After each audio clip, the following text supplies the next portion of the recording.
నేను ఇప్పుడే అంబేద్కర్ గారి స్టాచ్యూకు నివాళులర్పించి నేరుగా ఒక దళిత కుటుంబం దగ్గరికి వెళ్ళాను. ఆ కుటుంబంలో కూర్చొని నేను మాట్లాడాను. ఆ కుటుంబంలో మీరు చూస్తే తల్లిదండ్రులకు 3 పిల్లలు. ఆ 3లో 2కి పెళ్లిళ్ళైనాయి. ఒకరికి కొద్దిగా వినికిడి తక్కువ ఉంది కాబట్టి ఆయన ఇంకా పెళ్లి చేసుకోలేదు. అంటే మొత్తం కలిసి మీరు చూస్తే 3 కుటుంబాలు, వాళ్ళ తల్లి కూడా ఉంది. అందరూ కలిసి 2 రూములు, చిన్న రూములు ఉంటాయి, రేకులు వేసుకున్నారు. వాళ్ళు చేసే పని చూస్తే ఒకరు కార్పెంటర్గా పనిచేస్తారు, అశోక్ కుమార్ అని. ఇంకొక అతను మెకానిక్గా పనిచేస్తాడు.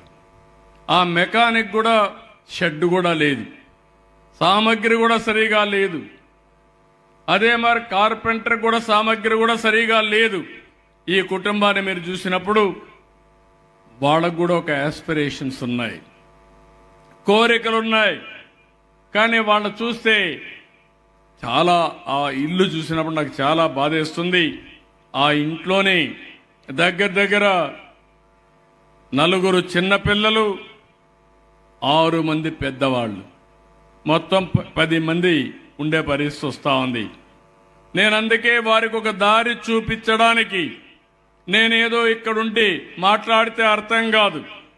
క్షేత్రస్థాయికి వెళ్ళి వాళ్ళ ఇంటికెళ్ళి నేరుగా చూస్తే వాళ్ళ పరిస్థితులు అర్థమవుతాయి. దాని ద్వారా వాళ్ళ కుటుంబానికి న్యాయం చేయాలనే ఉద్దేశంతో ఆ ఇంటికి వెళ్ళాను. అలాంటి పరిస్థితిలో పుట్టిన ఆలోచనే ఈరోజు P4.